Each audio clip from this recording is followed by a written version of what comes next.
আমার ছোট বোন মারা গেছেন। মারা যাওয়ার ১ সপ্তাহ আগে সে মাকে বলেছিল, মা আমার কাপড়ের মধ্যে কিছু টাকা আছে, তুমি নিও। মায়ের কাছেও তার কিছু টাকা গচ্ছিত ছিল, যেগুলোর বিষয়ে বোন কিছু বলেনি। বোনের এসব টাকা মা ব্যবহার করতে পারবেন কিনা, নাকি বোনের স্বামীও ওই টাকার অধিকার আছে? বোন শাপলা লাখি, আপনার প্রশ্ন উত্তর হলো যে আপনার বোন মৃত্যুরোগে আক্রান্ত হয়ে যদি এরকম কথা বলে থাকেন, তাহলে সেটা ওসিয়ত হিসেবে গণ্য হবে।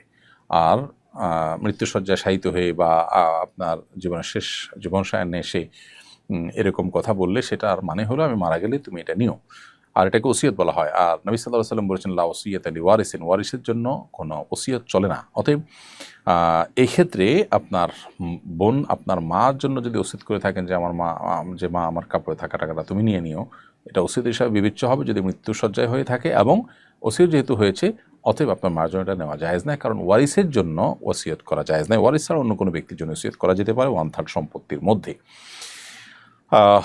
এখন যদি এরকম পরিস্থিতিতে তিনি আপনার মাকে বলে থাকেন, তাহলে সে টাকার মালিক হবে অন্যান্য ওয়ারিসরা। আপনার মা আনুপাতিক হারে যতটুকু সম্পদ পাওয়ার কথা শরিয়া দৃষ্টিকোণ থেকে কোরআনের বন্টন অনুযায়ী সেই হিসাবে আপনার মা পাবে। এছাড়া স্বামীসহ অন্য ওয়ারিস যারা আছেন তাদের মধ্যে যথাযথভাবে কোরআন বর্ণিত হারে বন্টন হবে। আর যদি যথেষ্ট আগে থেকে ইনি এটা বলে থাকেন, মৃত্যুশয্যায় না বলে থাকেন, তাহলে সেক্ষেত্রে এটা আপনার মায়ের জন্য গিফট হবে। সন্তান মাকে গিফট হিসাবে দিতেই পারেন, সেক্ষেত্রে সেটা তার জন্য নেওয়া জায়েজ হতে পারে।